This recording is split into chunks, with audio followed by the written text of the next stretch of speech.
Hello, so I often see people discussing makeup and skincare in terms of whether it's cruelty-free or not cruelty-free, but I hardly ever see that with fragrance, so I thought I'd go away and investigate and come back with what I've found. So today I'm going to talk you through what it actually means for a fragrance to be cruelty-free or a brand to be cruelty-free, and also how you can tell, how a brand can tell you whether it's cruelty-free or not, and also how you can check their credentials. I'm also going to walk you through my own opinion about cruelty-free, whether it's something that I think that we should all be concerned about or not. And I'm also going to give you some examples of brands that are cruelty-free. So if you haven't seen me before, I'm Claire Smith. I make videos all about perfume, perfume science, perfume history, perfume psychology, and I also just do some straight perfume reviews and also fun perfume tags. So if that kind of thing interests you and you haven't already done so, then please do consider subscribing, and also please like this video if you do like this kind of content. So first of all, let's define cruelty-free. What does it actually mean? Well, there's actually no legal definition of cruelty-free, and that's really part of the problem. But to me, cruelty-free means a product that hasn't been tested on animals, and none of the constituent parts have been tested on animals either. So cruelty-free is something that shouldn't be confused with vegan products. So vegan products are things that don't contain animal-derived ingredients. So in fragrance, that would be things like honey, also beeswax and butter extracts, which are still quite widely used. Also, it would prohibit use of things like natural deer musks, civet, castoreum, which are things that are not generally in usage in fragrances that much these days because of the cost and because they can be made synthetically. Also, it would exclude things like ambergris, which is actually banned from being used in places like Australia and the US because it can actually encourage whaling, even though people can just pick it off a beach. That's why it's banned. But it is allowed in other countries, but again, it's mainly made synthetically and used in fragrances rather than being obtained from natural sources for cost reasons. Clearly from those examples, many of those things are not widely used in fragrance anymore, and so a lot of fragrances are going to be vegan just by default. Maybe not through design, but it's always worth checking. And clearly as well, fragrances can be vegan and not cruelty-free, or cruelty-free and not vegan. So the two terms shouldn't be used interchangeably because they're completely different things. So next, how can we tell whether a fragrance is actually cruelty-free or not cruelty-free? Well, this is again a problem because there's no legal definition of cruelty-free. So a brand can just claim that they're cruelty-free and actually have nothing to back that up. And so a lot of people then go by actual certifications. So independent bodies come along and will certificate brands based on the information the brand provides to them, or perhaps the information that they're paid to gather by the brand in order to provide a certificate. So these organisations, these bodies include Leaping Bunny and also PETA, the People for the Ethical Treatment of Animals, and they provide symbols to brands that they can then put on their products to signify their cruelty-free status. You will see different certification logos being used by different brands, but you must realise that not all certifications are equal. So different bodies will use different criteria in order to certify brands. And you can actually also read about other criteria and see other judgments on whether brands are cruelty-free or not by looking at organisations such as Cruelty-Free Kitty. So given the extensive regulations in place across the world in relation to the use of animals in cosmetic testing, is animal cruelty something we actually need to be concerned about in relation to fragrances still? So you may think this isn't an issue. You may live in one of the 44 countries across the world where animal testing is banned for cosmetics. And, if you live in Europe, then animal testing has been banned since 1998. You have not been able to test within the EU since 1998. But if you're in the UK or the EU, you may not know that since 2019 there have been licenses granted to individual companies to test components of makeup products. There was a fear that workers making these products were actually being exposed to really high levels of the chemicals, and so licenses were given to allow animal testing of those components to check to ensure the safety of those workers. If you're in the US, the Humane Cosmetics Act of 2023, September 2023, was actually enacted to try to ban the use of animals in cosmetics testing, but the Act still hasn't been fully enacted, and it won't be enacted until September 2024. Despite this, because of consumer pressure, many makeup and skincare brands have already changed their practices, and there's really been a movement away from any animal testing or any requirements for animal testing for a while now. It's really in companies' interest not to do animal testing. It's expensive and it's just something that customers don't want to see. So next, how can a fragrance brand be certified as cruelty-free? What do they need to do? So first of all, clearly they need to assure everybody that they aren't testing their final product or their constituent components on animals. And clearly that's going to be true probably for most places around the world, especially places where animal testing is supposedly banned. So places like the UK, EU, and also the US, that's probably going to be true. But they also need to disclose whether they're selling their fragrances in China and also where they're manufactured. So this gets quite complicated, but basically anything that is sold in stores in China and isn't manufactured in China is required to have animal testing. So there are some ways that brands can get around this. So there are some brands that have agreements with China whereby they have certification, which means that they don't need to undergo this testing. Their procedures are deemed to be rigorous enough to allow them to escape this animal testing. Those brands tend to be more sort of larger conglomerate brands, and skincare brands is what I've seen so far. But I'm sure that will expand over this coming year because that rule's only really just been brought in. But that's something to keep an eye on. The other way they can get around this is by selling their product exclusively online and not in stores in China. So if they sell online and they deliver their product directly to the customers, they can escape the need for animal testing. So that's another way to get around it. But the best way to get around this is to manufacture their products within China, because anything manufactured within China does not have to undergo animal testing. So interestingly, there's also a rule that says that China is within its rights to do post-consumer product testing, so post-market testing. What do I mean by that? I mean that, say, a fragrance has been sold to a customer in China, so China is within its rights to buy that fragrance or get that fragrance from a company and to test that fragrance on animals itself. Brands would actually argue that this is incredibly rare, something that doesn't necessarily happen that often at all. And I think this is also a public record in China. So I think, other people have investigated this and have found that this is an incredibly rare occurrence anyway. Brands would also argue that China would always contact them before they did any kind of animal testing. So the brand would always have the opportunity to provide China with extra information, perhaps to show that these products are not allergenic through other means that don't involve animals, or it would perhaps have the option to withdraw those products from sale within China to allow that brand to maintain its cruelty-free status. So this potential for post-consumer animal testing in China has really caused a huge problem because there's really a very big debate going on as to whether products that are sold in China full stop can be considered cruelty-free.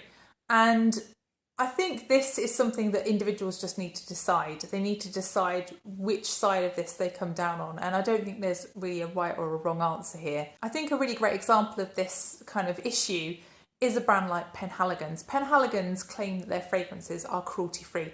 They sell in China, but they don't have any certification from any kind of organisation to say that they are cruelty-free.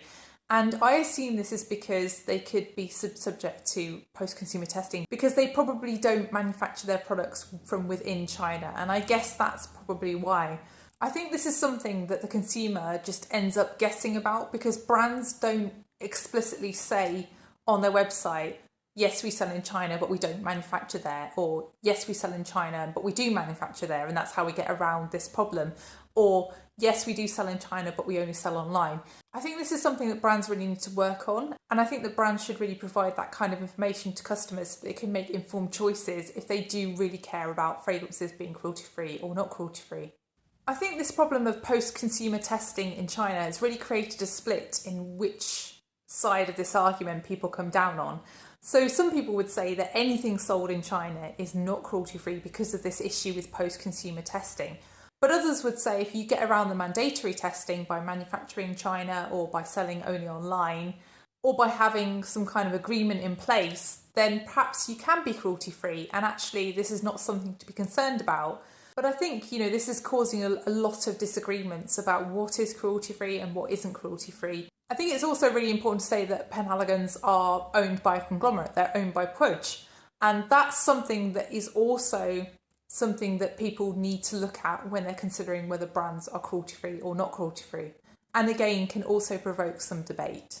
So you might have already watched my video, Who Makes Your Fragrances? In that video, I talked about the larger conglomerate brands that make fragrances for smaller brands that they own.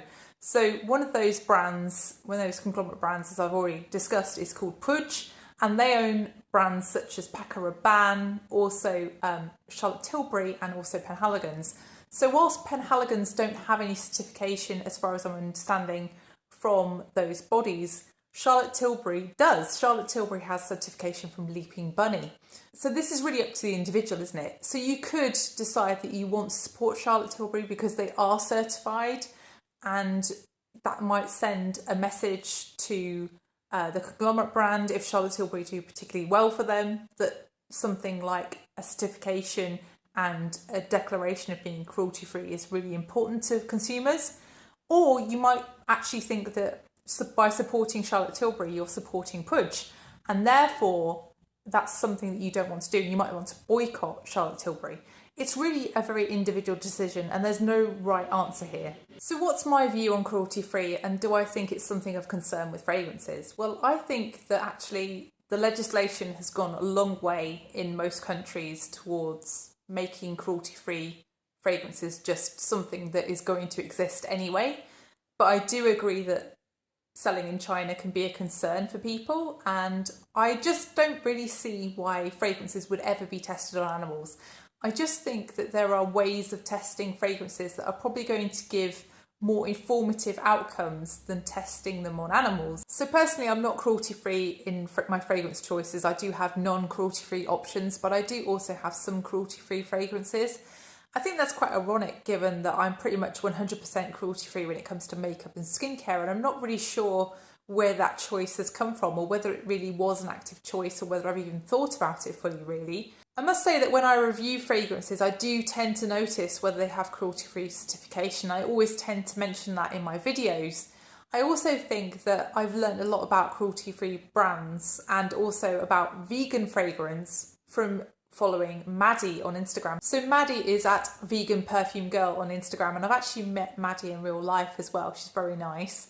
So Maddie is always talking about brands that I've never heard of. She's very much into indie fragrance, but she also talks about larger brands as well that are cruelty-free and also vegan. And she's really just shown me the breadth of brands that are cruelty-free. And I've been really surprised by the number of brands that are. I think really you have loads of options if you want to go cruelty-free, but I think you are limited as to the larger brands. I think there are very few big brands that can call themselves truly cruelty-free. So yes, Maddie is well worth following. I'd like to thank Maddie as well in preparation for this video. I think I found talking to her really, really useful. So next, where can you find information as to which brand is and which brand isn't cruelty-free? Well, clearly there are going to be the certification websites where you can go and look at this. You could look at PETA, you could look at Leaping Bunny, but you could also look at third-party websites that assess cruelty-free status as well without actually giving logos. So you could look at Cruelty-Free Kitty, for example. And I've found Cruelty-Free Kitty to be very informative about cruelty-free items in general, actually. They have a really good website where you can have a drop-down, where you can filter by type and also by brand, and you can also look at the information behind the cruelty-free certification system that they use and which questions they ask in order to make sure brands are truly cruelty-free. I think also what you could do is, if you've got a smaller brand, you can go and ask brand owners, because smaller brands, they are going to be able to provide you with details that larger brands would perhaps take longer to get back to you about, or perhaps you wouldn't even get an answer about. And I think smaller brands are really where it's at in the cruelty-free world. They are your friends. They are the people who are going to be able to tell you in detail about, all their supply chain, and they are also less likely to be selling in China, which is going to also up their likelihood of being completely cruelty-free. So finally, which brands are cruelty-free? Well, I think this is something that you just need to keep checking, because this kind of information changes from day to day. A brand could start selling in a new market, they could enter a different agreement with a country. That could mean that brands suddenly aren't cruelty-free, and that's something that you just need to be aware of before you purchase anything. So always, if you are concerned about that, always check the status before you purchase. I am not going to guarantee any of the information here, because it could even change between the moment I post this video and the moment I put it up. And also, it's something that I think is a very individual decision, because different people have different ideas about what is and what isn't cruelty-free and what those rules are. But here, as a rough guide, I'm just going to take you through a few brands that you might have already heard of or you might not have heard of that I would consider to be cruelty-free. Also, it goes without saying that some of these brands will also have vegan options, but by no means are these brands 100% vegan. You need to go individually to the fragrances and check their vegan status if you are concerned about vegan fragrances as well as cruelty-free fragrances. So I'm going to start off with some larger brands that you might consider to be cruelty-free. Of course, this is going to be dependent on what you consider personally to be cruelty-free and what you consider not to be cruelty-free. But these are the brands that I would start looking at. So the first brand that stood out to me was Clearly.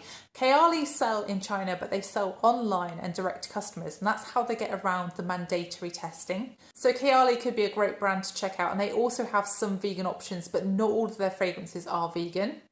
Another brand that you can check out that is entirely vegan is Lolita Lempicka. So Lolita Lempicka switched production to entirely vegan a few years ago, so you can check out Lolita Lempicka for vegan and cruelty-free options. So another brand that you could check out, which I think is a brand that's faded a little bit in the fragrance world, but still you can find some of these fragrances around, as particularly Pop, I think, is one that you will still find, and that's Stella McCartney. Stella McCartney is clearly the daughter of Linda McCartney, and Linda McCartney was a very early adopter of veganism and a real strong advocate of veganism and of cruelty-free. And I think, Stella McCartney's fashions are even cruelty-free and vegan, so that's a really good brand to check out if you can find any of their fragrances. I think a lot of them have been discontinued now, but wow, I did love Stella by Stella McCartney. That was such a good fragrance. It's such a shame it's gone. So there are some celebrity fragrance brands as well that you can check out if you're looking for cruelty-free. So Florence by Mills is a completely vegan and cruelty-free brand, and they have one fragrance in their directory called Wildly Me. I think that's meant to be sort of something along the lines of Santal 33 by Le Labo. You could also check out Jennifer Lopez fragrances, also Ariana Grande's fragrances, and also Billie Eilish's fragrances. I think Billie Eilish is also vegan as well. So those might be brands that would be good to check out. So I've already reviewed a few cruelty-free fragrance brands. So for example, Floral Street, I've got a review video up of, and they are certified by PETA as being cruelty-free. There's also Charlotte Tilbury's fragrances. If you ignore their conglomerate company as being non-cruelty-free, Charlotte Tilbury are considered to be cruelty-free and are certified by Leaping Bunny, I think. I've also reviewed fragrances from Shea & Blue, which are also cruelty-free, and clearly fragrances from Lush are cruelty-free. If you're in the US, there are loads of brands that are widely available that are cruelty-free. So that includes things like the Seven Virtues, Nest, Fleur, Skylar, Clean, and also Pacifica. So those are things that you can go and check out. There are loads of other notable cruelty-free brands that are, medium-sized. So brands like 4160 Tuesdays, also Arquiste, April Aromatics, also Bon Parfumeur, Electimus, Versailles, Francesco Bianchi. Glossier is cruelty-free, so this is their only perfume offering, but they also have makeup. Ghost, Imaginary Authors, Juicebox, Kerosene. L'Orchestre Perfumes are also cruelty-free, as are Map of the Heart, which is an Australian brand. The New Zealand brand One Way Bridge, Papillon Perfumerie. Also Palmois are cruelty-free, as are Sana Jardin, who are also entirely vegan as a brand. Relatively new perfume brand Victoria Beckham are entirely cruelty-free, as are Nuit Nomade, and also Xerjoff, and finally Zoologist. Another thing to think about is that if you really love a particular fragrance and it's not cruelty-free, you might find a cruelty-free option in a clone house. So for example, Dossier fragrances are entirely cruelty-free and they do loads and loads of clones of very popular fragrances, and they're at a much more reasonable price point, so they might be worth checking out. So that's it. I hope you've enjoyed the video. If you have enjoyed the video, then please press the like button, and please also consider subscribing if you haven't done already. And please let me know, is cruelty-free something that's important to you? Is it something that you think about with your fragrance choices? Also, do you have a favourite cruelty-free brand that you could share with us? And also, do you think the world of fragrance has been slow to catch on to the idea of cruelty-free, unlike the world of makeup or skincare? I'd be really interested in your views. Thank you so much for watching, and I'll see you in the next one. Bye.